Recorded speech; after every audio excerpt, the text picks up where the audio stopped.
Hello, BookTube. Well, it's the end of January, so February's right around the corner, and that is why your BookTube viewing queue is loading up with TBR videos. And I have dropped off the TBR bandwagon for a couple of months because the end of the year and the start of a new year are always a troubling time for me when I'm doing a lot of scrabbling. I typically don't make TBRs on this channel because what I intend to read in the upcoming month is a lot. Too many for a single video. In the month of February, I plan on reading well over 100 books, and that's too many for one video. And I also don't know, I mean, what would I say about them, about those books? I would be saying, well, I don't know anything about this. Looking forward to it. I don't know anything about that. Looking forward to it. So instead, what I tend to do on this channel is a TBR BY, a to be read by you, where it's just recommendations of upcoming books. And I wasn't able to do that really in December because I wasn't reading in 2019, and I wasn't able to do it for January because not only did I get back later than the beginning of January, but also I got back hitting the ground running, catching up on January books. But I have been reading feverishly, and I'm now well ahead of the game, and I will stay there. I will stay well ahead of the game until December. So I can make a February TBR BY, and mentioning December brings to mind the way I will do it this time around, because we're headed into February 1st. It feels like December is a long time from now. It's many, many, many federal indictments from now, natural catastrophes, perhaps made-up wars, all sorts of stuff can happen between now and next December. But next December, every December, is of course the time for my legendary Steve Reed's roundup of the best and worst books of the year. And of course, to make such a roundup, I am paying close attention. Well, you know already, if you watch this channel, I'm paying close attention to new releases the whole year long. You can't make a list like that at the end. You can't make a list like that in December. You have to be working on it the whole year, sifting your own reactions, looking ahead, finding the hard-to-find stuff, and reading it all eagerly. I admit that in the last few years, what was in the last 10 years, a big chunk of my reading, new releases and forthcoming books, has become almost all of my reading. The guilty pleasures and the wonderful palate cleansers and stuff like that, that sometimes now is older stuff, and also read-alongs and new editions of older things. But 96, 97% of what I read is now forthcoming in new releases. And so I thought I would do a little precursor to that end of the year list by giving you a February TBR BY in the categories that I will be using next December. I break my list down into 10 books in a whole bunch of categories. And I've got the whole list of categories here. I'm missing only 2. I will not be doing a February TBR BY of worst fiction and worst nonfiction because I don't want you to read them. What are you eating? No, Frida Bean, the floor is literally covered with chewy toys, and you're eating paper. She's a little stir crazy. It's a little cold outside, so we go out. She's raring to go. We go outside, and she's out for a minute or two and realizes, oh my, it's awful cold out here, and then becomes disinterested. But she still has all that schnauzer energy. But anyway, so we're going to go through the categories one by one, and I'm going to make a recommendation for each of those categories for February that's right around the corner. So the first category is fiction, and the book I want to recommend is The Cassandra by Sharma Shields. Which is about a young woman in the 1940s who has the ability, as the title suggests, to foresee the future. She gets glimpses of the future. And as the title also suggests, people tend not to believe her. Because in Greek mythology, Cassandra is given the gift of prophecy, but the curse of being unbelieved. No one believes her. She predicts that Troy will fall. And people think she's imagining things. And I really liked The Cassandra, so I highly recommend it for fiction in February. Then nonfiction. Frida, what did I just tell you? Oh my God! Here, do you want to see your fans? Maybe that will help. Wow! Wee! Wee! Now, why don't you behave yourself, right? It's so rough having a temperamental star. So the next category is nonfiction. It's by Dave Cullen. It's a somber subject. It's Parkland. It's his. You wouldn't call it a sequel, but it's a companion to his incredible book on Columbine, on the Columbine school shooting. I can't recommend Columbine highly enough, although you can tell already this is brutal material. You won't enjoy a minute of it. It's beautifully done, but you won't enjoy a minute of it. And he has followed that up with a book on the Parkland school shooting. I think it's a crime, an obscenity, that America gives him so much material. He could easily write a book of these a week. But one way or another, Parkland is a masterful thing. You have to gird yourself. You're not going to enjoy it, but I couldn't not recommend it for nonfiction. Then for history, a book we've seen on this channel, Iran Rising, by Amin Saikal. It's not very long, but it's an amazing book about the Islamic Republic, about current state, about everything since the Khomeini Revolution, and quite a bit before. It's an amazingly compacted, comprehensive work, full of wisdom, and this author's sort of dry quotability. He's an amazing writer. You'll see what I mean when you're reading it, but it won't be amazing in the way that you might expect. It's a book I really, really recommend, especially to Americans.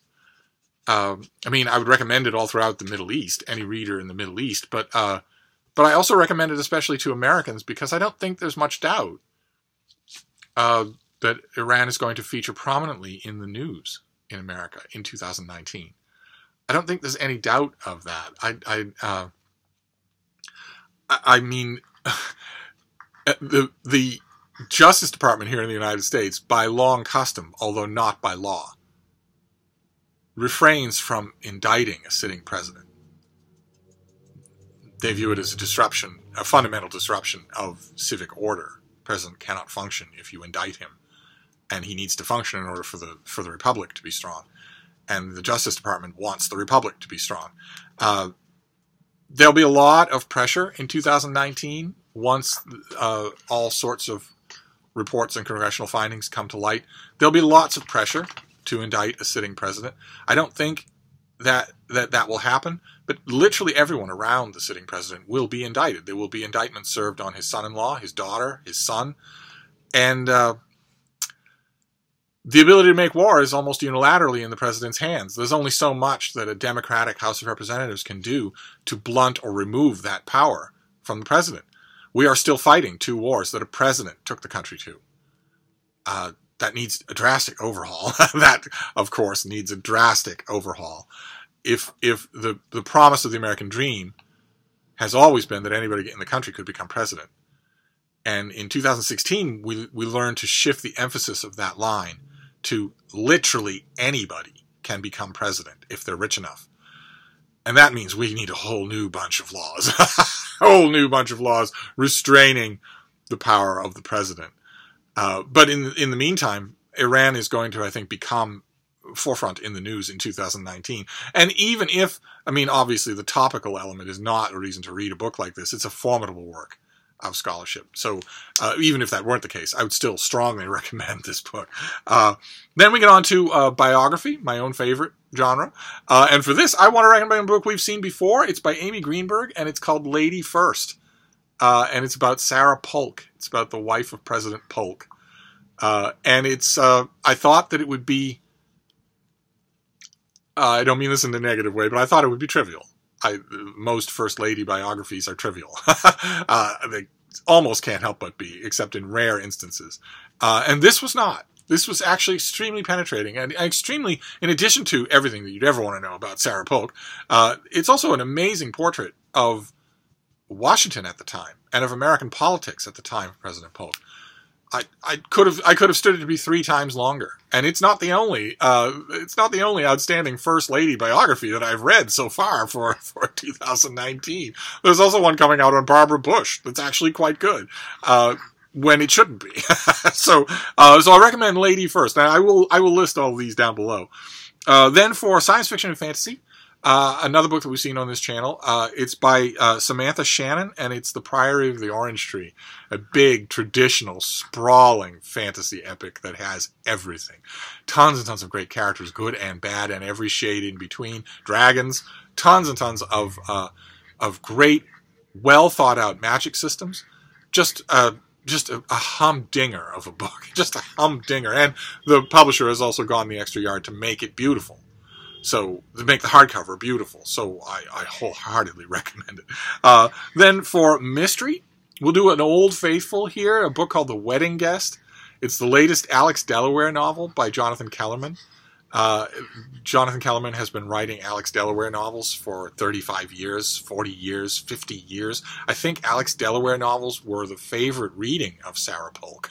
I don't know how long the series has been going on, since Over the Edge and all those early Alex Delaware novels, but it's 30 years, a good 30 years. Alex Delaware is a psychologist. He is brilliant. He has the typical recurring character brilliance of having that one extra spark of insight that even other trained members of his profession don't have.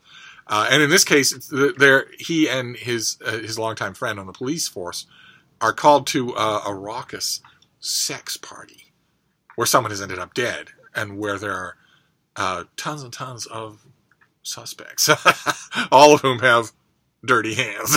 So, and there's no harm in saying that the Alex Delaware novels are fairly formulaic. They couldn't help but be after all this time, but they're still tremendously good. So I recommend The Wedding Guest. Then for romance, we have the great Lisa Kleypas. We have The Devil's Daughter. And this is a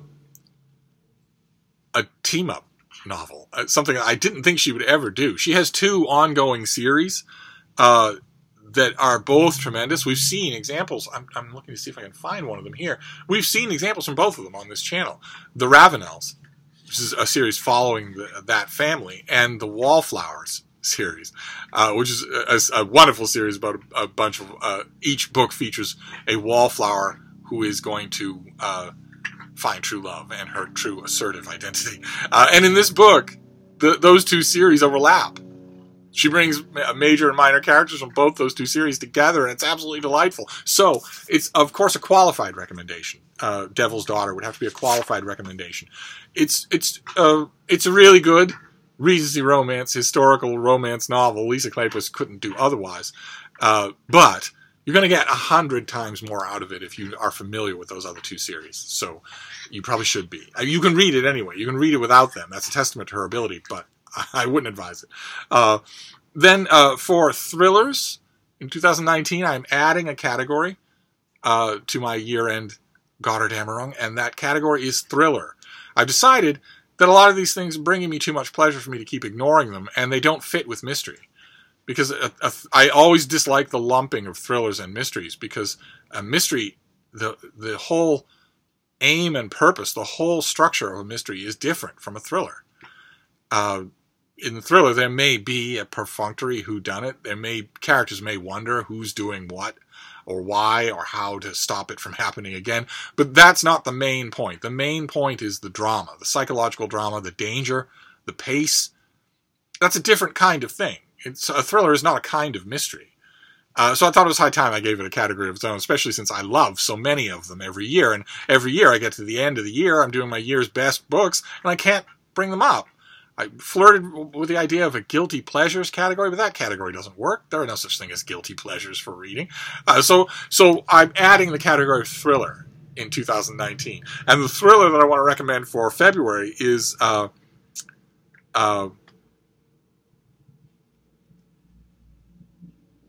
I've lost my place here.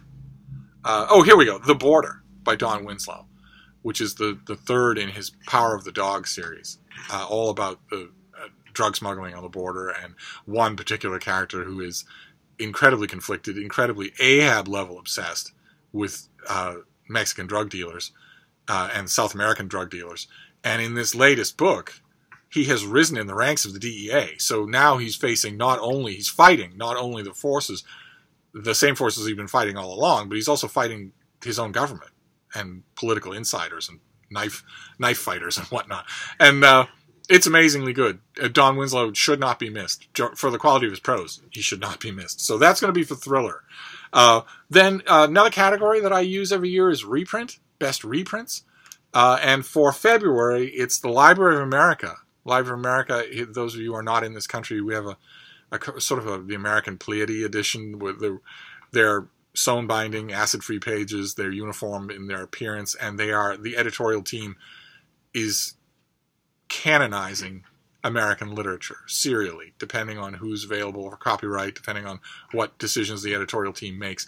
And they've chosen, I think we saw it on this channel, Ann Petry. They're doing 2 of her books, The Street, her great book about Harlem, about one little neighborhood in Harlem, and one mother and her son, and the stuff they go through in a very compacted kind of way. It was her huge breakout book, huge, sold hundreds and hundreds of thousands of copies. And The Narrows is the other book. There's a 2 book in the Library of America, and the other book is set in semi-suburban Connecticut, and is far more ambitious. I wish more people had read it. A lot of people, The Street gets taught in schools. I wish maybe the Library of America volume will help to fix with that, to help make more people aware of The Narrows. That would be great, because it's structurally a far more ambitious novel than The Street. So that is best reprint for Library of America. They're not cheap, but you're never going to get rid of them either. They're permanent. And also, if you go to Library of America's website, you can do subscription deals, so that to lower the price a little, you can get some subscription deals to get just their regular things. And the Library of America is almost always worth getting. They come out regularly, and the new one is almost always worth getting. There are some true gems coming in the Library of America in 2019. So I have a feeling this will not be the last time they appear on this list. Then the next category is works in translation. And this is a thing we've seen on this channel before. This is Elsa Morante's Arturo's Island, which is a new translation by Anna Goldstein. And it's the story of a boy on a little Italian island. He and his dog roam all around. They have all sorts of adventures until his father brings home a new wife. And that is the main plot. And, of course, a lot happens from there. But I think I'm not alone. I think probably a lot of readers who've read Arturo's Island, either in the original or in the previous English language translation, think of it not so much for the plot as for the setting, as for the boy wandering around the island with his dog.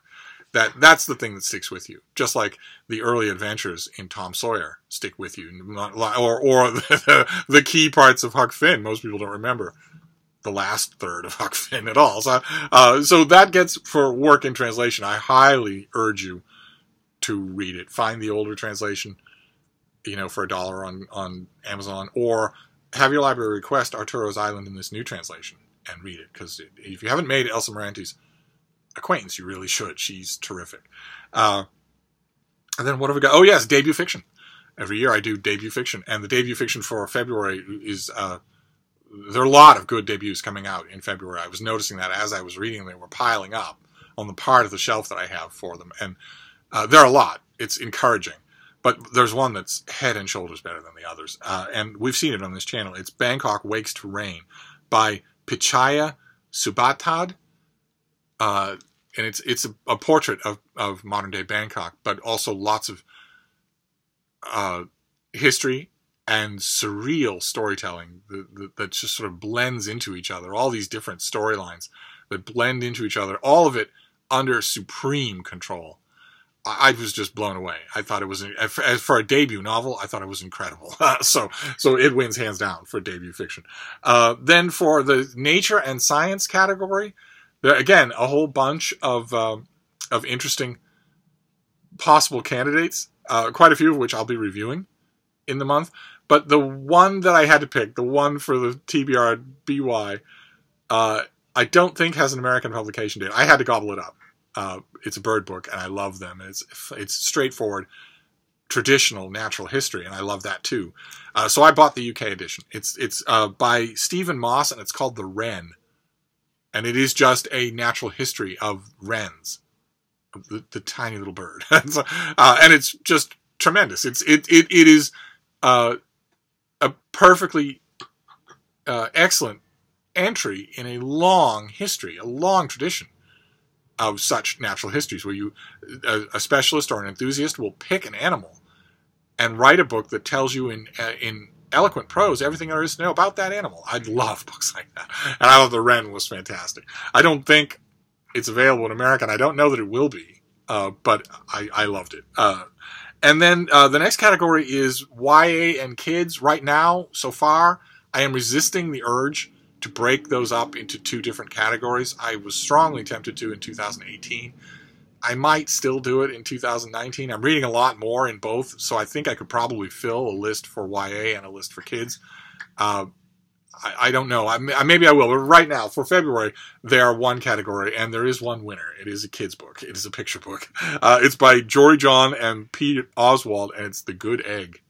I don't have it here, but it's about a good egg. It's about an egg who is very good, and he is surrounded, or she is surrounded all day long by other kinds of eggs and by other kinds of objects in the refrigerator who aren't particularly good. And the good egg is constantly trying to do good, to be good. And the book is all about such people and about how there's nothing wrong with good eggs occasionally giving themselves a break. Occasionally taking a vacation, not from being good, but from being good alongside everybody who's not good. Just the message of the book, kids' picture books now all have messages, and the message of the book is that it's okay to take it easy on yourself once in a while. And I was smiling from start to finish in the thing. And then we'll finish up with historical fiction, which is a big category for 2019.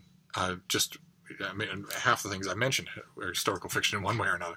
But the book I want to mention for February is The Huntress by Kate Quinn, which is a multi-layered historical novel. The original layer, they're all about the villainous. There's a villainous, a Nazi villainous, who is in the original World War II section, relentlessly chasing one of Stalin's night witches, one of the Soviet female air commandos, who has been downed in enemy territory, and the story goes on from there. It moves through different eras with this Nazi villainous running throughout the book, and it works so well. I just loved it. It's intensely predictable, but I just loved it. And it's also fairly atmospheric. And this appearance of those Soviet female air officers were called the Night Witches because that was the enemy, the term that their enemies gave them, because they often flew at night and because they were all women. And they have been cropping up in history and fiction fairly regularly in the last few years. I think probably somewhere a key archive opened, and all of a sudden it became possible to know a lot more about them. Or either that, or maybe memoirs have been published in Russia or something like that. But I think we're not more than a year away from a truly great, a Pulitzer Prize-winning great history of them. But there have been kids' books, there have been other novels, there have been histories, and now there's a historical novel that starts off that way, and then it moves on from there to a whole bunch of other stuff too. So that is it. That is a small taste. I don't know the way publishing goes and the way my reading goes. I have no idea if any of these books will be on the final list all those months later in December. I don't know if any of us will be here. I don't know what shape the world will be in. But if I'm around, I will be making that. If I'm around and the internet's around, I will be making that list. And I have no idea if any of these things will be on there. The one that I would bet on more than any other, there are two. The Priory of the Orange Tree, I find it hard to believe that will not be on the SFF list for the end of the year. And also Bangkok Wakes to Rain. I find it hard to believe. We have a whole year of fiction debuts to go, so I could be wrong. But I find it hard to believe that the year will field 10 debuts, all better than that one. It would be great for all of us if the fiction world in America were that strong, but I find it hard to believe. So I have a feeling I'll be revisiting that book in months' time. But anyway, I will list everything down below. That is my February TBR BY for you for 2019. So I will wrap this up and see if I can wear out my little dog. Maybe we'll go outside again for as long as she can stand it. But I will be back. We have plenty more literary stuff to talk about. Thank you, Book 2.